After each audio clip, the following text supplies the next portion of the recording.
মটর, রাজমা আর কাবলি ছোলা দিয়ে যে এত সুন্দর আর টেস্টি ভুনা বানানো যায় তা একবার না খেলে বিশ্বাসই করতে পারবেন না। এই রেসিপিটাকে ঘুগনির মতো করে বানালেও ঘুগনি বলবো না, কারণ দেখতেই পাচ্ছেন সমস্ত কড়াই দানাগুলো কেমন ঝরঝরে ভাবে আছে। এই রেসিপিটা আপনারা রুটি মুড়ির সাথে বা এমনি এমনি খেতে পারেন। সঙ্গে তেঁতুলের একটা মশলা জল বানিয়ে নিলে তো আর কথাই নেই। আমি সুব্রত, আপনারা দেখছেন মুক্তিকণা কিচেন। আমি আগের দিন রাতে 1.5 কাপ পরিমাণ মটর, রাজমা, কাবলি ছোলা সমপরিমাণে মিশিয়ে ভিজিয়ে রেখেছিলাম। এখন এগুলো কুকারে সেদ্ধ করে নিতে হবে। সেদ্ধ করার সময় বেশি জল ব্যবহার করব না। বেশি জল দিলে মটরগুলো বেশি সেদ্ধ হয়ে গলে যেতে পারে। তখন কড়াইগুলো সেদ্ধ করার পরে দেখাচ্ছি কেমন হয়েছে। আঙুল দিয়ে চিপে চিপে দেখাচ্ছি, নরমও হয়নি আবার শক্তও নেই। কড়াইগুলো ঠিক এমনিভাবেই সেদ্ধ করে নিতে হবে। এবার গ্যাসে কড়াই বসিয়ে তেলের মধ্যে 5 ফোড়নগুলো ভেজে নিতে হবে। এই 5 ফোড়নের মধ্যে শুকনো লঙ্কা, তেজপাতা, জিরে, ধনে, মৌরি, এলাচ, লবঙ্গ, দালচিনি সব দিয়ে দিয়েছি একসঙ্গে।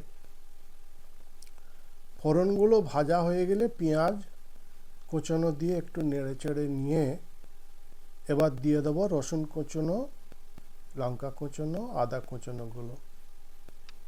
নুন দেবো, হলুদ দেবো পরিমাণ মতো, দিয়ে একটু নেড়েচেড়ে নিয়ে টমেটো কুচিগুলো দিয়ে দেবো।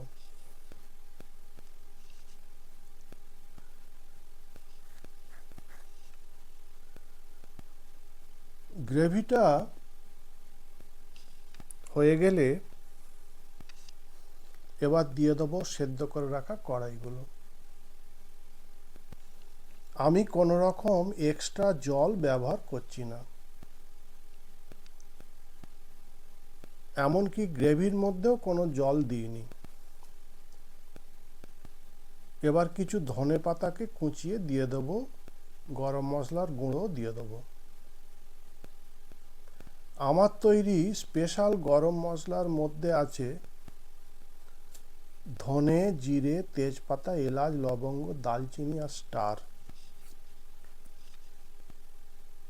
শুকনো কড়াতে ভেজে গুঁড়ো করে কাঁচের শিশিতে আমার সংরক্ষণ করে রাখা থাকে।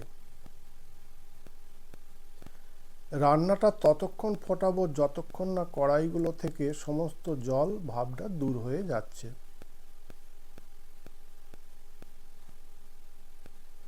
মটর, রাজমা, কাবলি চানার ভুনা গরম গরম পরিবেশন করুন। সঙ্গে তেঁতুলের একটা জল বানিয়ে নিলে রেসিপিটার স্বাদ আরও দুর্দান্ত হবে। এর জন্যে পাকা তেঁতুল জলে গুলে দিয়ে দিন ধনে, জিরে, শুকনো লঙ্কা, মৌরি ভেজে গুঁড়ো করে, আর দিয়ে দিন 1 চিমটে বিট নুন। দেখবেন ফুচকাওয়ালারা এমনই জল ব্যবহার করে। ভিডিওটা ভালো লাগলে সাবস্ক্রাইব করতে ভুলবেন না প্লিজ। সবাই ভালো থাকবেন। নমস্কার।